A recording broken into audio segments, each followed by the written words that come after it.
Great. Welcome, brother. Andrew, it's such an honor to just drop in with you. We got to know each other over the last 1 year, I think. And now you're in Bali. And I was so happy to spend some time with you, to spend New Year's, to help you discover some of the secret places that we have here. And also to connect with you more as a brother that I feel very aligned with. So thank you for coming to visit Bali. I also know it's the last step of a long journey for you, and that you probably have a lot to unpack on this one. But I really want to ask you, the Bali chapter, how was it? What did you get out of it?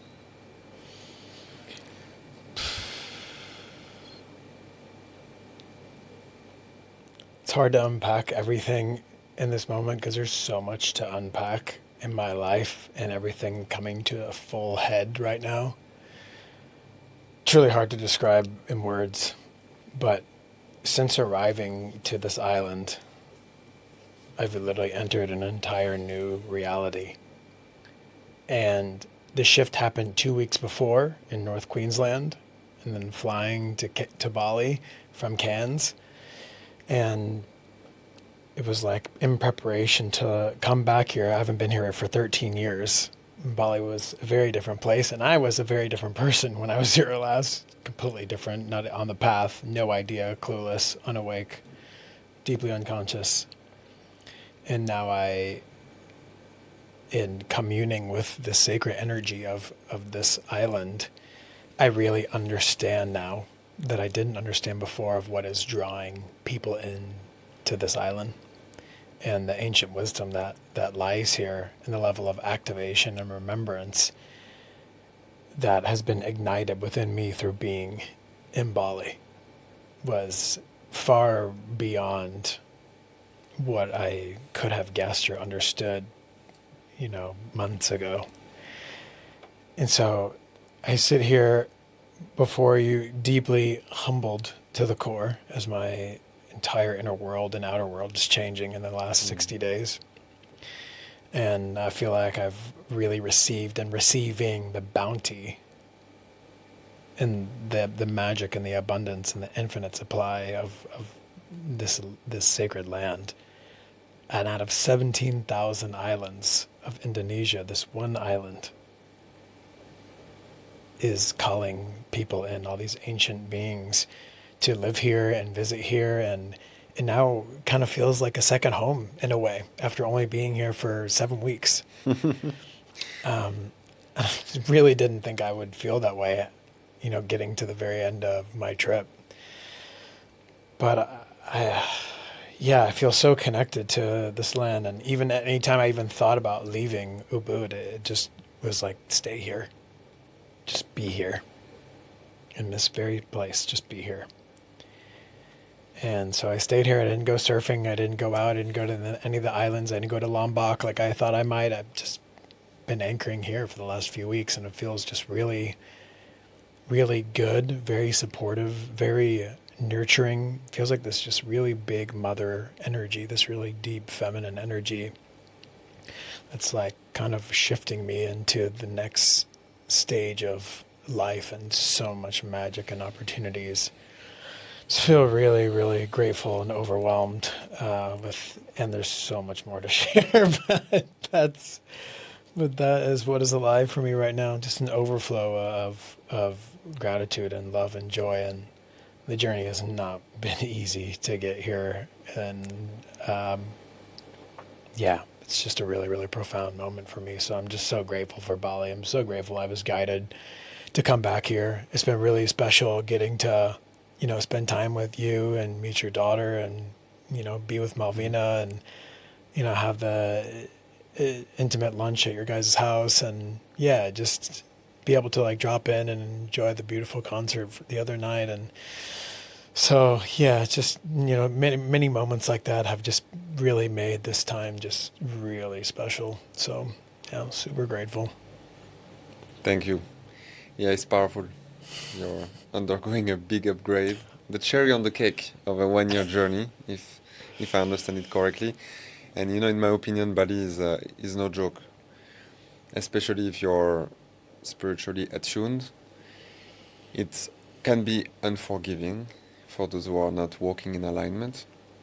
It's forgiving for tourists and people who just pass by, but for those who are on a deeper journey of seeking and working on themselves and having a big impact in the world and finding their true voice, those who walk, let's say, the path, is less forgiving. So you had quite the journey, but a beautiful one. So from what you shared, I would say Bali actually welcomed you. And if she gave you the feeling of home, that's a beautiful gift. Some others, they end up in the hospital after an accident because they are not welcome or welcomed anymore. So it's a sensitive place that we need to treat with the utmost respect. And I love living here. It's a bit intense. I would say it's intense to live in Ubud. Yeah. But it brings its load of gifts and synchronicities and magic. And now you come and you check it out. Maybe you'll be back. I hope so, for sure. I know you have a big mission to do in the world, one that inspires me very much, and many others that you have met here, and that recognize you. I love that. Being famous. I don't know what it is, but I can just imagine. So let me ask you one thing that I didn't get to ask you in an informal manner, but for me is so important. What is your vision for the world?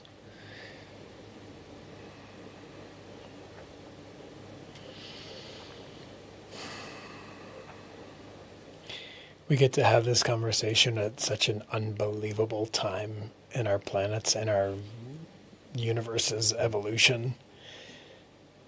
It's almost like the time we've been waiting for, well, not just years since March 2020, but I mean, eons. We've been waiting for this time. This has been prophesized. We're living in truly prophetic times in the, collapse of an old civilization and an old world, and a completely new way of living and doing things and showing up. And yeah, it's like a tremendous honor that we get to carve that path. And I would say my vision for the world is really us co-weaving and co-collaborating, communicating, living, understanding that community might seem as a far off concept because we're so far removed from it. And we still have a vast majority of the population who are deeply unconscious. But as we continue to make this grand shift and this ancient frequency floods the earth, we're about to have more ancient children than ever before come onto the earth in 2026 and 2027. Millions of these ancient souls coming with magnificent gifts in the maths and the sciences and the new earth technology and music and art, and they're so big and so luminous. And so yeah, we walked the hard work. We walked the hard path to get here and going through so many deaths and rebirths and redefinements and feeling of helplessness and hopelessness and unworthy on so many journeys of the path. I know unworthiness was a place I felt for most of my adult life, through many lifetimes of distortion, and now we get to pave this new path, this ancient path. Yeah, my vision is just when I receive energies of what the world looks like in 8, 10, 12, 15 years, and I get shown it from time to time. It's like we couldn't even attempt to touch that frequency in 15 years from now because our body would short circuit. It's so much light, so much consciousness, it's so much love, and it's so much connection to the earth, to each other, to community, just ease, getting paid to just exist. Yeah, take that one in. Get paid to just be. And not have to constantly do just because the frequency of our heart is more than enough. But it's like every person's like, well, how's that even possible? Get paid to exist? I'm just been for a woman, let's say, I've just been in my masculine, just working, driving, needing to do more. And it's like, yeah, that's exactly it. It's like, and one of the other problems in the spiritual community is aligned action. People are just spiritual bypassing and just waiting for shit to happen. We have to take aligned action, which is the masculine energy, to do things, to put things into place, to build the new earth. So it's like the becoming and also taking that aligned action. So yeah, it's my vision is pretty special. It's really hard. Would be really hard to articulate it in words. Yeah, I have some really big visions and some things coming through that I can't even share yet because it's like I can't speak on it before it starts to happen. And there's some things that you share, and there's some things that I keep to my chest until it's ready time to share about it. But while what I can say is what lies ahead is going to be just absolutely legendary on an epic proportion. The future looks bright. The future looks bright, my It's bro. one of my core beliefs also. I think it's the slogan from Patrick David that I really like. Future looks bright. It's so powerful. I wanted to ask you this because I was teaching my teams recently in this plastic recycling business that we work on together as well. Thank you, by the way, for being part of it. That it's part of being doing correctly the personal development to craft our own vision for our personal life. It's part of the game of manifestation. And I was looking for a metaphor to bridge the crafting your vision, being very clear to where you want to go, at least for you. Not maybe just the whole world, even though that's what I ask you, but for you in your business, for example, or for you in your personal life, where do you want to land in 2027, end of 2028, for example? Be crystal clear, because the energies are strong, the manifestation is strong, but if we are not clear where we want to go, and we kind of let it up to being by default, we don't really make progress in that direction. So one of the things I wanted to start 2026 with is clear vision for you as an entrepreneur, for you in your personal life, and for us as a collective. And we do that as an exercise. We make an image, which is our vision, what we want to create, one that is big enough that it's a bit scary and that you're not sure you're going to be able to do it. And you're still supposed to give me your picture. I want to see it. But then you make closer goals. Okay, man, now in 2 years, where do I want to land? In 1 year, where do I want to land? And we take action, we take action, we take action. If we don't take action, nothing is happening. So thank you for bringing this up. I was looking for what's the best metaphor to explain that to someone. That there is and the vision and the taking action to get to the vision. You know this sport, curling? Curling. It's exactly that, right? So curling, you have to aim, and then you have to take action on the way to the vision. Yeah. So I created the slide to give the download on this. Maybe I can put it there while we talk. But basically, that's a good metaphor I found to make it kind of more simple also. Where do we want to go? We got to be really clear. And then taking action every day to actually change our embodiment, change our belief system, and going there. I have a very similar vision for the world, even though this one is yet to be detailed. And sometimes I find myself not doubting, but I think being afraid. Being afraid, what if it's not going to happen? What if I'm dreaming, but the world and the system is too deeply ingrained, and I know it's true. I feel it inside of me. And I wish it's not there. I wish I have complete clarity and confidence. We're going there, and I put all my energy and my belief in it, no problem. And sometimes I'm still polluted by a slight doubt of, isn't the programming and the conditioning and the system itself too big to break, too big to change? What would you have to say about that? I'm going to share something that I've never shared before in public.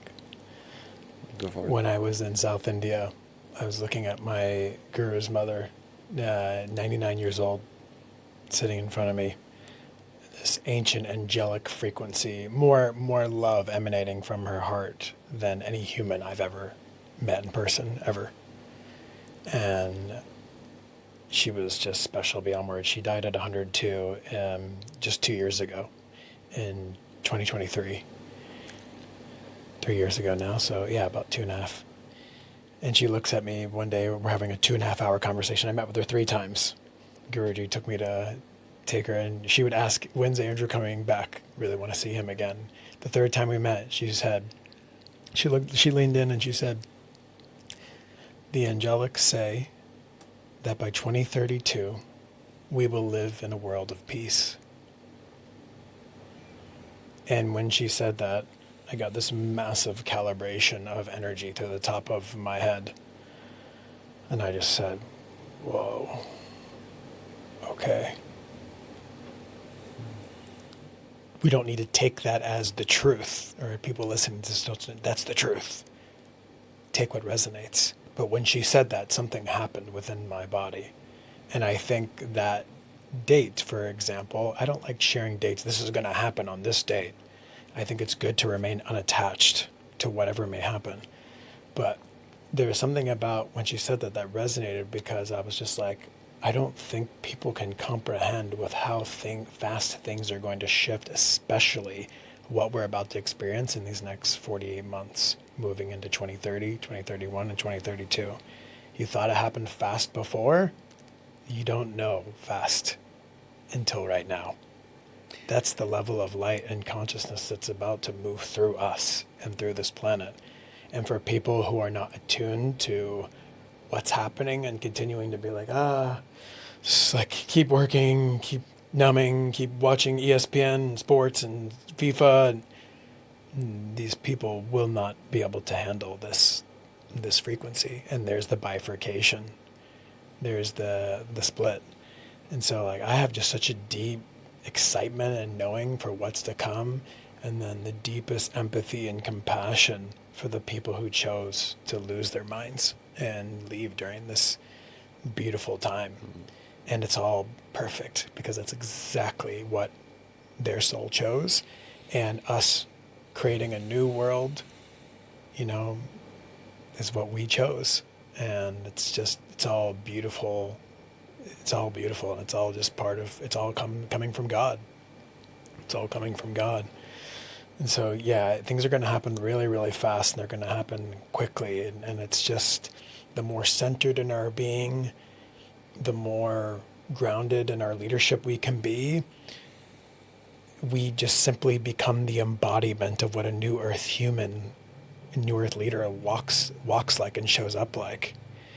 And on that note, my bro, the one thing that I really see you for and commend you for is your ability and clarity within what you do and how you show up and deliver a message, and your ability to lead people, for example, within this Corsair mission is seen by myself and by others. And so my question for you is, what do you feel the embodiment of a leader looks like as we move forward in this new era? I love this question. Thank you. And thank you for seeing me more than I see myself, because I'm driving the thing, I don't even know. So thank you. For me, it's time for leadership to rise and align leadership, the one we need, the one we want to go in the right direction, is for me first rooted in integrity. It became very important value for me very recently, actually, only the last 4 or 5 years. It's kept coming to me, and then I started to explore what it means and how it's expressing itself in friends, relationship, in couple dynamics, in business relationships. And slowly, it got so clear for me. Like, first, this is number one. Because it's too easy to wrap a story or to make yourself appear in a certain way when deep down you're not. And that will necessarily cause trouble later on. Because the spotlight and also the fact that leaders inspire people to work on themselves, to change, to follow them, to do something together, then if there is something rooted in dishonesty, in lie, it will trickle down and create a lot of issues that will hurt people, for sure. So for me, the number one prerequisite is high integrity. And I believe that the more responsibility and the more visibility we get, the more in integrity we have to be. Because you can't hide anything. doesn't mean you have to be perfect. You can't be perfect. And I think we need to inspire also people by not being perfect. But integrity would be number one. And number two is responsibility. Responsibility is not a weight to carry, it's a maturity to embody day to day. When we do all this men's work, that I guess you've been doing as well, or at least exploring, I've been doing some, what strikes me the most is that the maturity of a man is actually what gives him the ability to show up and embody for the family, for the community, for the friends, for the business, and basically fulfill your potential as a man. Is maturity. Maturity to do the work, maturity to face what's hard, maturity to put in the actions when it's annoying to put them, to play the game.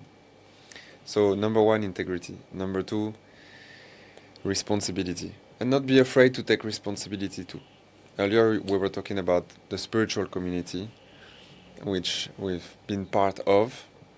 For me, there is definitely a lack of responsibility that people are not willing to take by having this idea that, oh, we just surrender everything to life. It's going to take care of itself.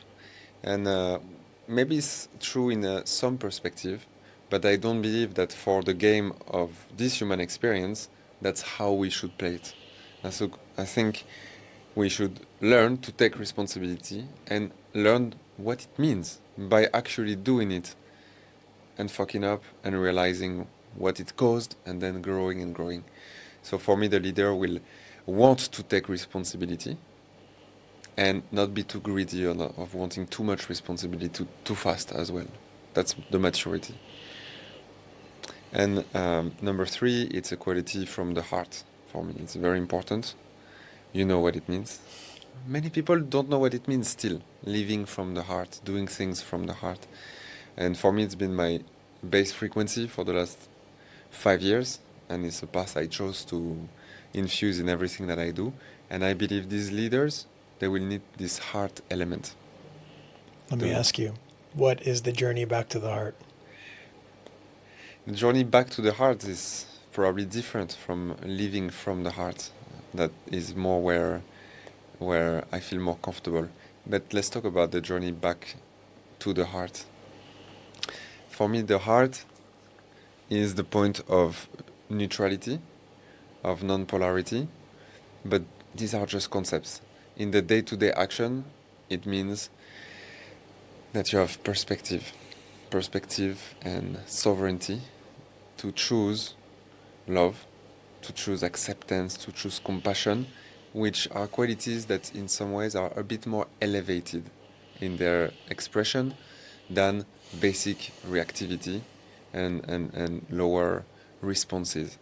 So I would say it's a frequency, but that's also a concept. It's like if people listen to us, what do you mean it's a frequency? So what I would say is it's a choice to decide to embody those teachings coming from the spiritual masters and the ancient wisdom, that everything comes from love, everything is for love, and when you do things from this place, it works better for everybody. That's how the most simple I could put it. Yeah. How would you describe this journey back to the heart for you?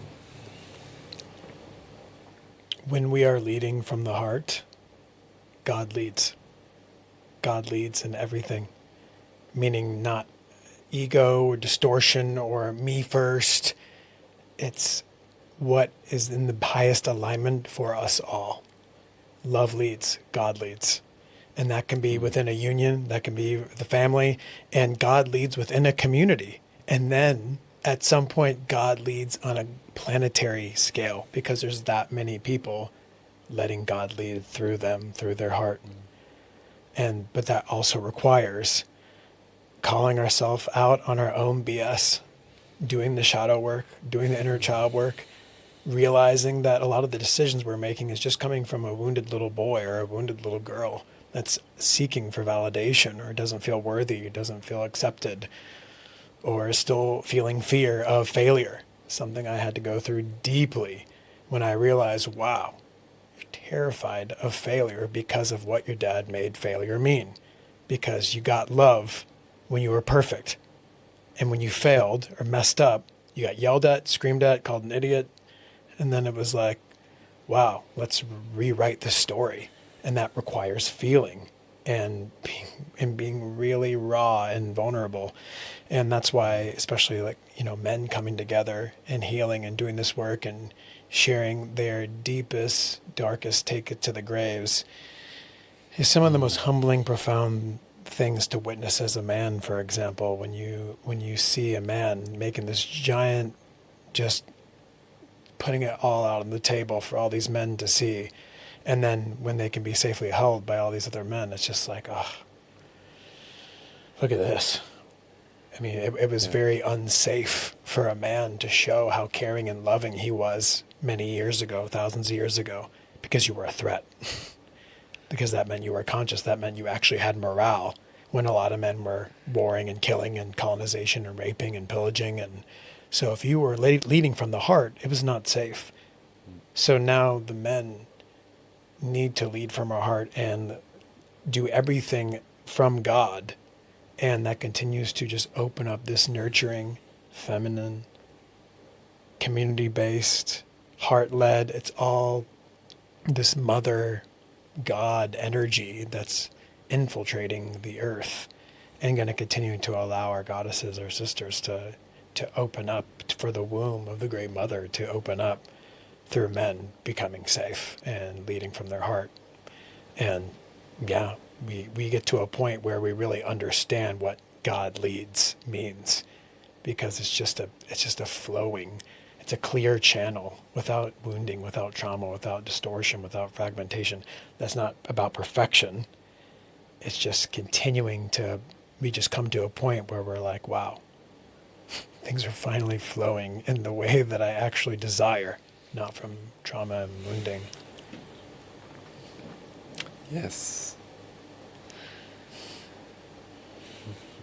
I'm having so many visions, so let me look at them since we're not live.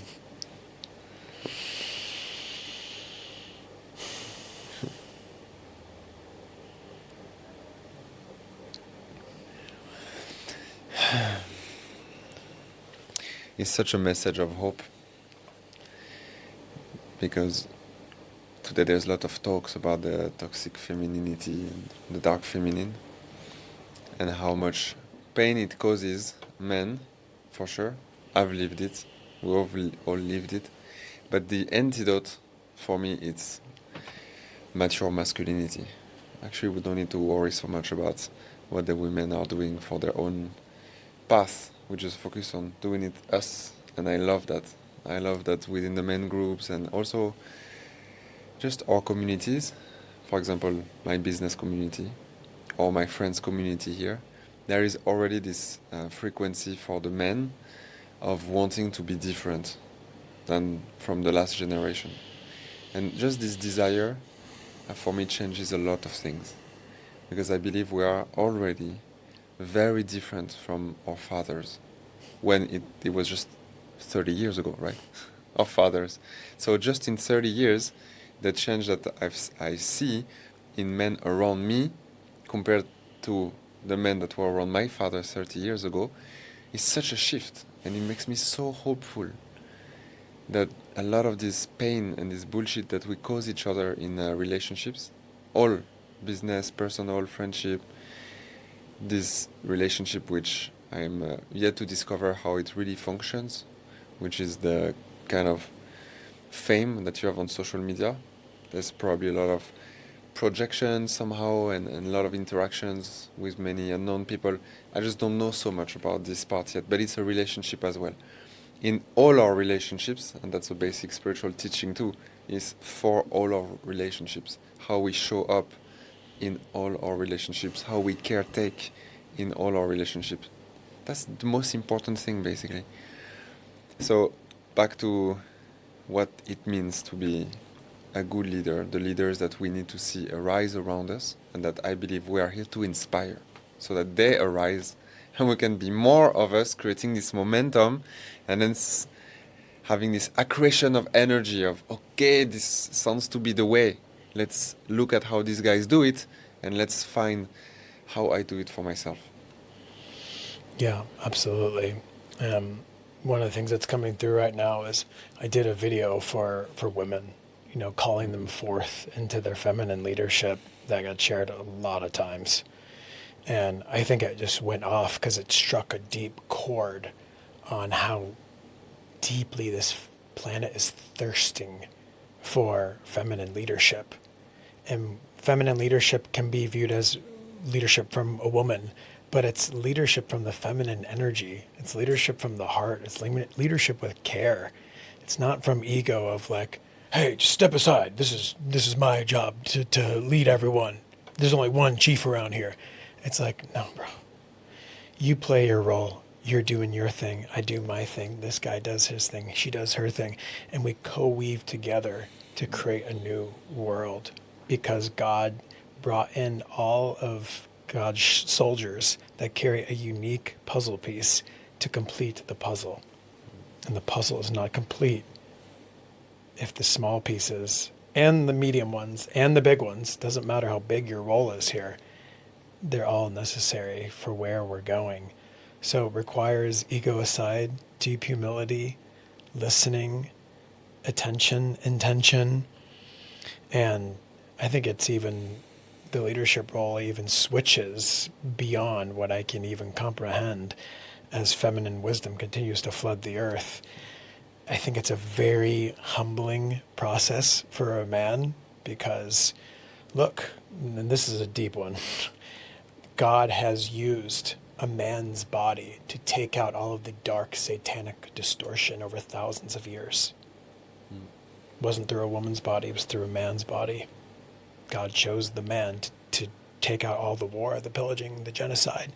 So as men, it is our sacred duty to heal this collective shame and guilt and alchemize it so we can let God lead, so we can know, not it's just a concept in our mind, it's a felt knowing in the heart of letting God lead.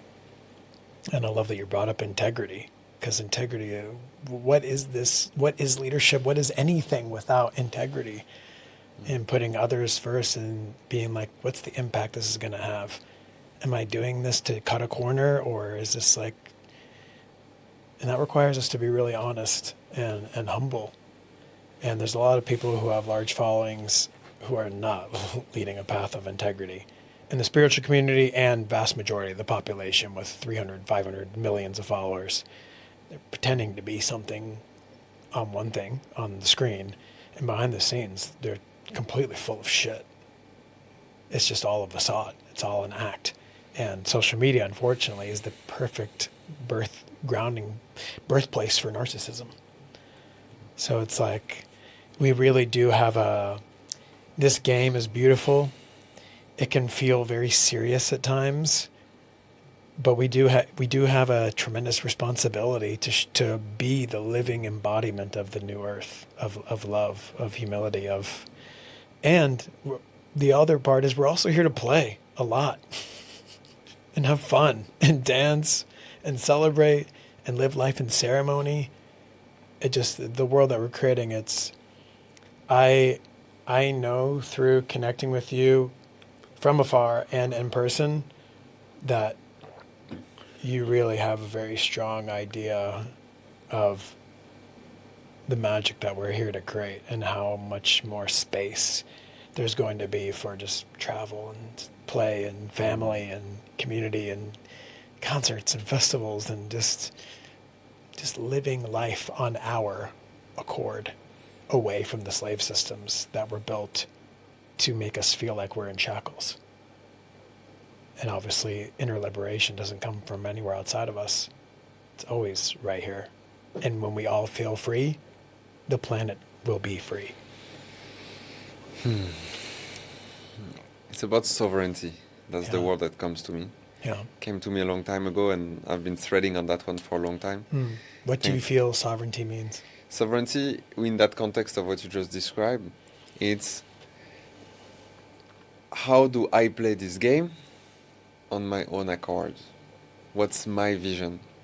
What am I going to boldly create, or at least attempt to create, and will make me feel that this life is the most incredible, precious gift and adventure. And that I am so grateful. So, But I built this gratitude over time by going through the dark moments, the difficult ones, and so on.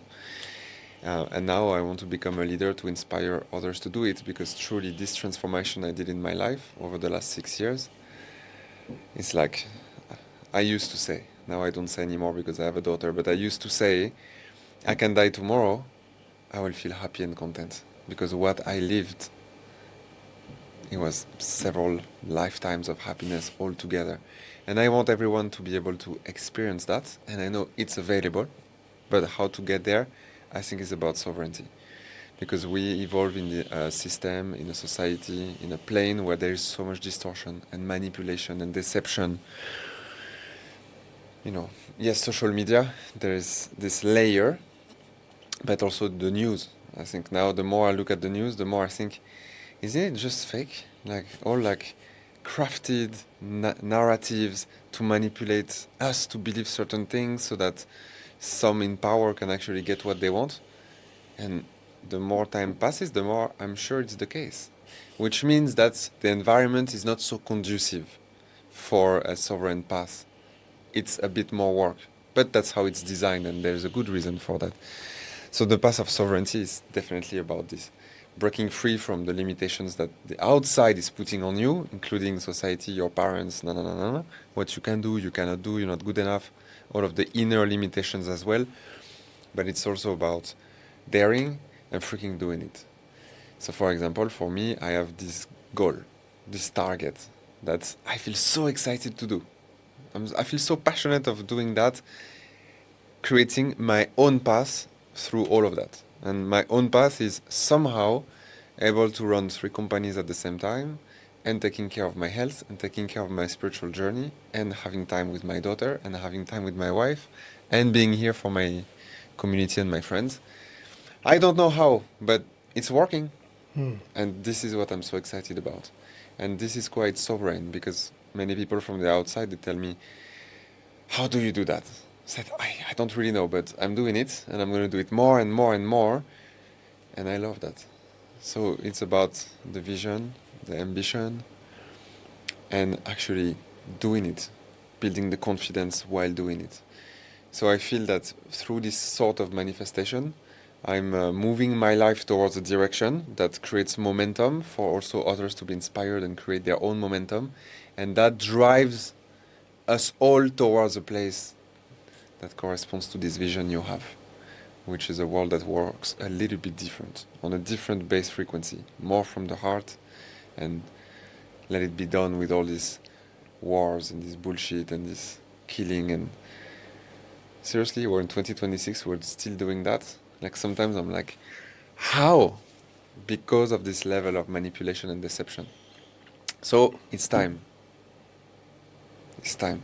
We need to create this new world, and we need to pull as many people as possible onto this vision so that it can happen faster.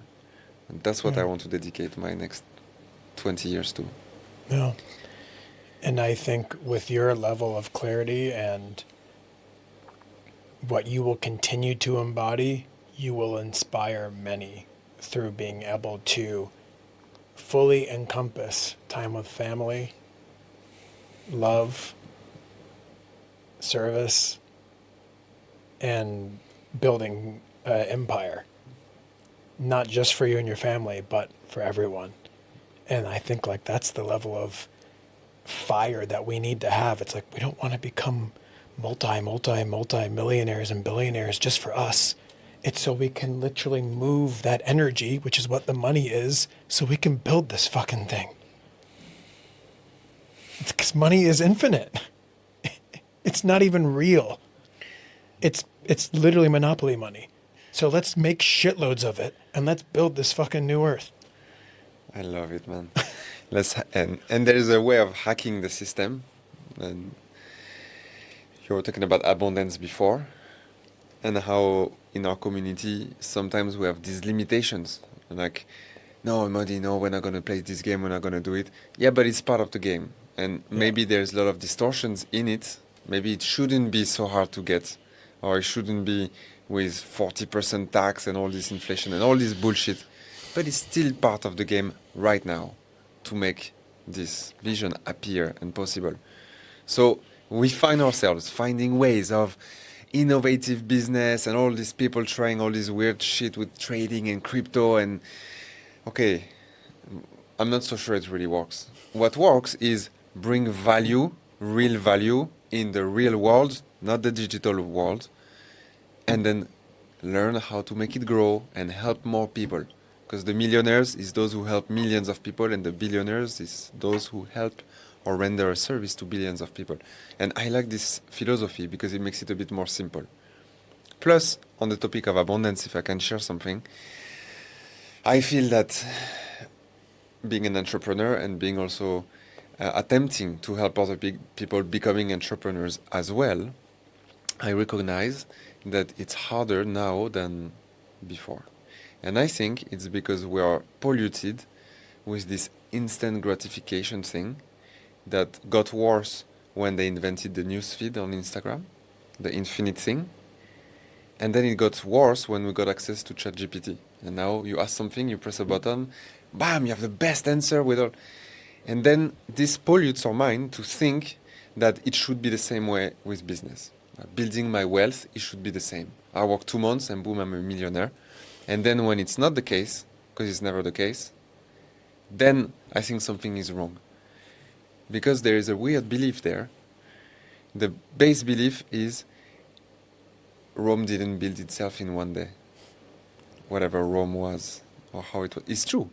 Big things take time, even though everything is manifesting faster. But building your own wealth, just first becoming out of scarcity and survival into I'm all right. And then from I'm all right to I have more than I need. And then I have overabundance. And then I can flow this money back into many things.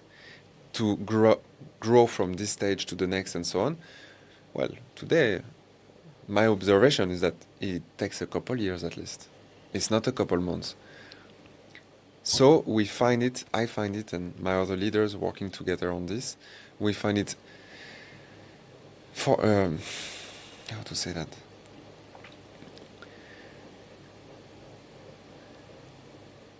We find that the current trends today with technology are actually impeding the capacity of people to build wealth and to come out of scarcity and into abundance.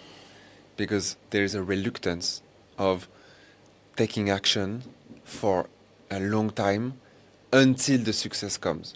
Because today it's like no one wants to put in the work for a long time. That's annoying. But I think that's a key. Because those who will be able to see behind this pattern and actually do it, then like I'm doing, like you're doing, like many people are doing, is guys, let's please do the hard work for long enough so that we can see the results. And then explain to the others, this is the way. That's what I want to share about abundance and how it can feel a bit difficult today in the world. And I think it is. I really like what you just laid out there in the steps of lack, scarcity. I have more than enough. And like I think that'll really paint a beautiful picture for people to scope into maybe where they're at right now, what stage they're at, and then moving into everything is coming to me because I'm in alignment, connected to God, I'm connected to my heart, I'm taking aligned action. And there's the part that's missing throughout a lot of the more flowy spiritual community. It's like, yeah, you guys, we got to take action here. We got to build it. The new earth was in us. It's wired in our DNA. We came here with it. And then we have hands and feet for a reason.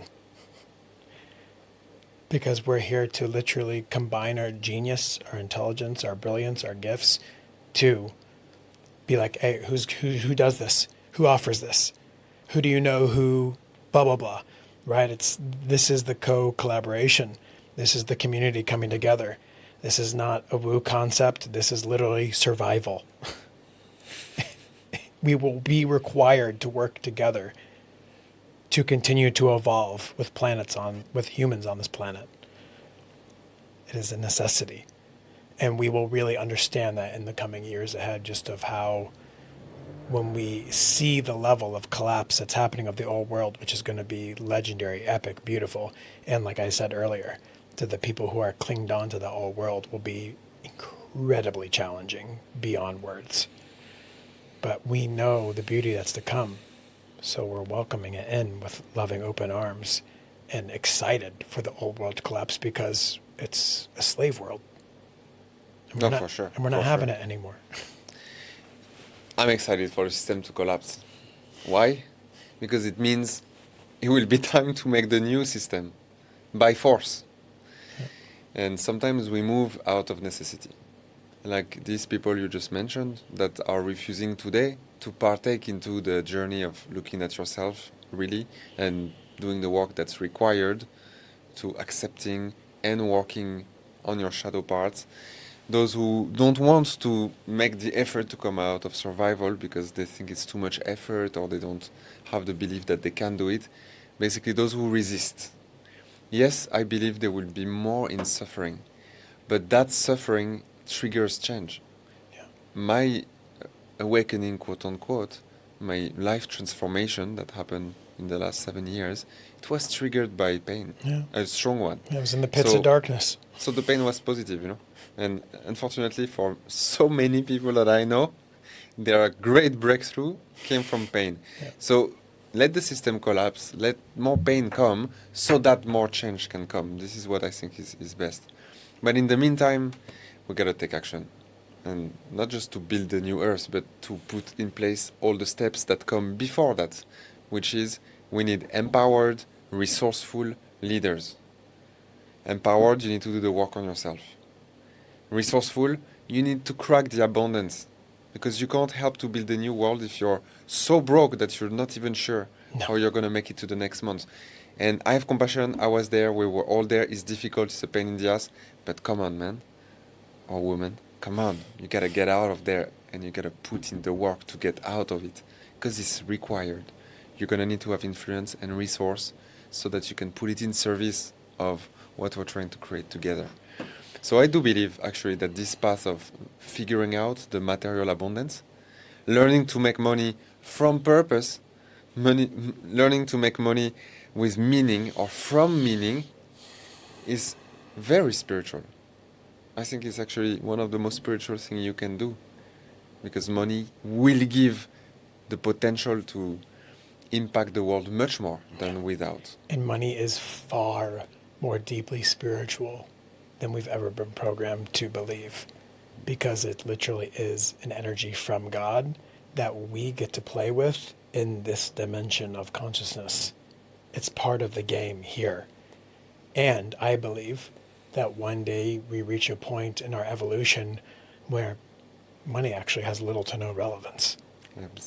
Exactly. Because there's that much of it flowing, where we still use it probably, but it doesn't really matter that much because there's so many beings connected to their heart, and literally at some stage everyone, that there is no human trafficking, there is no violence, there's no gang violence, there's no war, there's no genocide.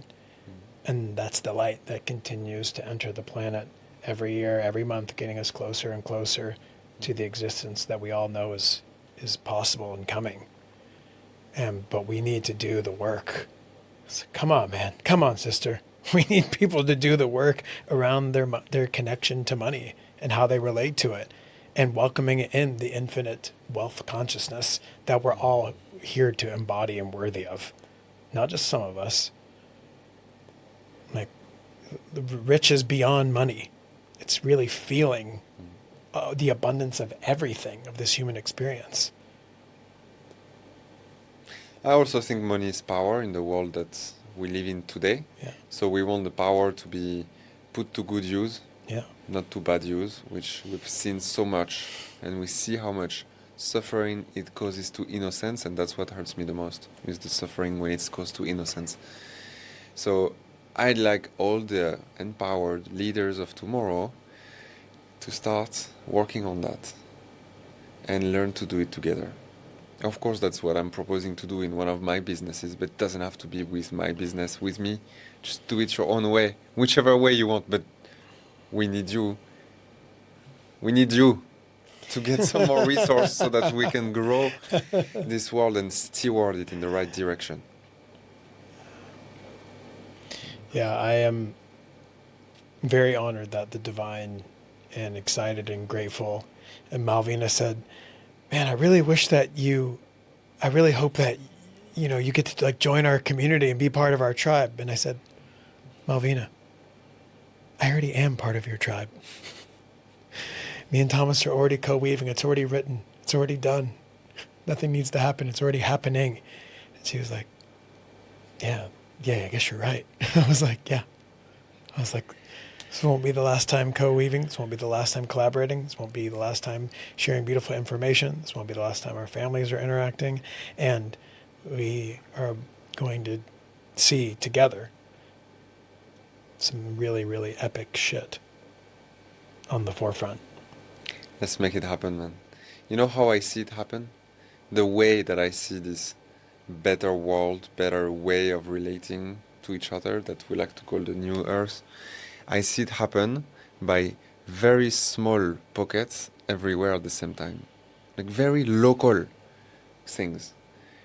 There is a web of online, of community, of sharing, of knowing that's already there today. But I think that in the matter, in the material, what is going to happen is small pockets of light, small community retreat centers, living space, sanctuaries, whatever you want to call them, schools for children. All of these little spots are already starting to appear, actually. In Bali, we have a few already. But I think it's going to happen like this. Tiny local action that are going to get more and more numerous and then grow and then just pull the attention of people, because when people will see there is this model, the standard one, the system, all this bullshit. There is this model. Oh, I want to be part of this model. So I think it's going to happen organically like this. So when we describe a collapse of the system, I don't see really an apocalyptic, super painful, all-out war collapse. Even though if it happens, it happens, whatever. But I see that there's a more gentle way.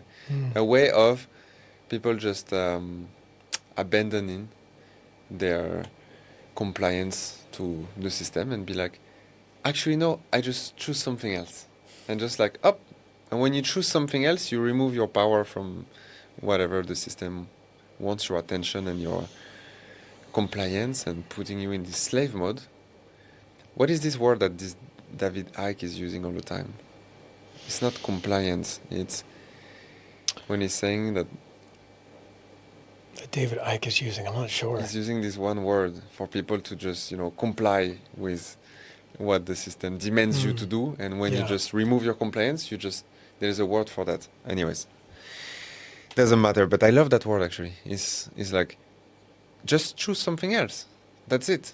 Right. And that's empowering. And I believe we're here to create these bubbles. And now we're in 2026. We're going to create these bubbles more and more. But imagine our kids. We will be the ones who have done this hard work of like creating the first small things and then figure out how to make it work and figuring the money part. We will have done this hard work, Yeah. And then 2-3 generations down the line, we will be the ancestors, bro. We're going to be the ancestors, and what we do today in this life, it sets the ground for what the descendants will experience. And that is a responsibility. And that's why I'm so passionate about what we're going to do in this life. Yeah, it's really hard to even imagine what this world even looks like in 10 years from now. And when our children are growing to the ages of 9, 10, 12, 13, these kids are already going to have mega businesses. They're going to be evolved and aware and attuned to their mission in a way that is incomprehensible to where we were at 12, 13, which were like little infantile, immature little children. Like these kids are going to be on mission, on purpose, on fire, connected to God, ready to serve. And that's what's going to lead like the path.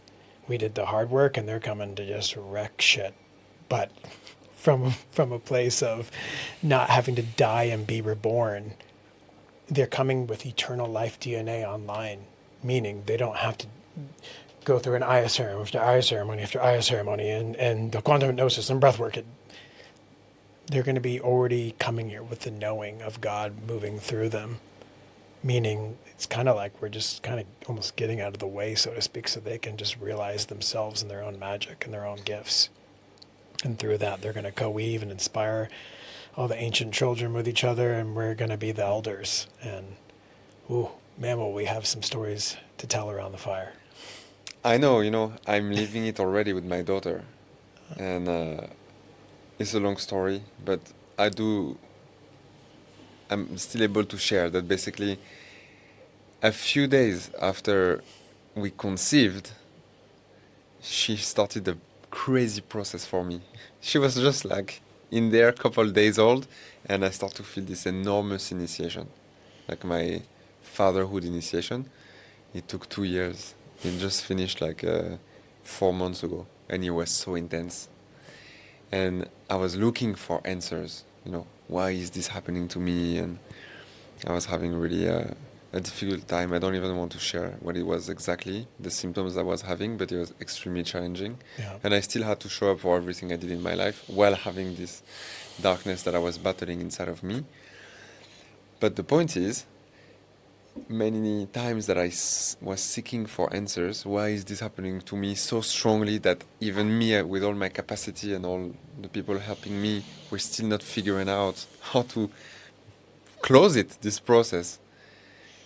The answer was, it's your daughter triggering this process because she's clearing the field, because she needs you, Papa and Mama, to be in such a state of embodiment and in the heart. She wants such a pristine environment for her to really be able to grow and be who she is and what she's here to do. So let's see. It's going to be fun. Yeah. I can tell you that those children that are going to come with even more advanced capabilities than my daughter now, good luck with the parents. Because actually, I did not plan this one. I was like, I did so much work on myself. I'm so ready. We did the child consciously. We called it. We did everything so right. It was so beautiful. And then, mega initiation out of nowhere. And then you have to deal with it. And I was happy to do it, knowing that I'm doing it for my daughter to have a better upbringing environment. So, bro, there's work to be done on all the levels. And we need to do it together. Yeah. Yeah. Humbling to the core. These kids will initiate us, they will teach us, and they will reveal to us everything that's not in alignment, everything that's not integrity. And like you said, they want to come without all the projections and not all the judgments and projections and wounding, and they want to come into a pristine environment so they can literally come 7, 8, 9, 10 years old. Like,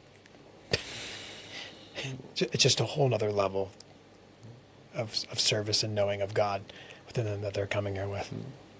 I love this conversation because we just jump outside of time because it's been more than 1 hour already. So we're going to have to wrap it up. But what I really want to say is that it's so motivating for me when we talk about this. Like, it just gives me, I can feel, I'm like, let's take on the world. I don't feel that I have any limits for any of my businesses, for managing my personal balance. Like, if it's for this, for our kids, for bringing this new world together, and for all the dissonance, it's like, no worries, I can work all night. Let's go. Nothing motivates me more. So thank you for appearing within this conversation to talk about this topic. This is what matters. Yeah. This is the vision. I'm honored to be able to have this beautiful exchange in person while I'm here, my last day here. And yeah, may this also fire up someone out there, multiple people out there that are like, yes, this is what I needed to hear to really get me fired up to take aligned action, come into my heart, remove what's not true, remove the blockages, refine my connection to abundance and money. May this be the spark that really triggers something to change within you. I love it. We didn't have a plan for this conversation. Zero. But you know what? It was perfect. Because these are the topics that are closest to my heart. Vision, empowerment, leadership. Let's freaking do it. let's do it together, and for what reason, where we want to go. For the children, for a new way of being, for stopping with all these wars and these killings. And let's be up to the task. And I'm so grateful to have you by my side on this mission. And let's call on many other brothers and sisters that are ready. Because only together can we do any of these things. Like the time of doing it alone and struggling is over. Yeah. Thank you, bro. Yeah. No more lone wolf. No more lone wolfing, you guys. It's time to drop this story. And yeah, it's time to fully own, really, the magic that we actually carry. It's always been there. Thank you, man. Amazing conversation. Come back to Bali, yeah? Zoom is cool, but this is better. We'll be back in the house, my bro, no doubt. The land's Nice. already beckoning me again. I can feel it. Thank you. Great one. Appreciate you, bro. Send it. So good. Yeah, it's great, bro. Sometimes it's better to just not have a plan and just wrap it. Amazing. Yeah. You know, I'm very visual in the medicine space and in my spirit.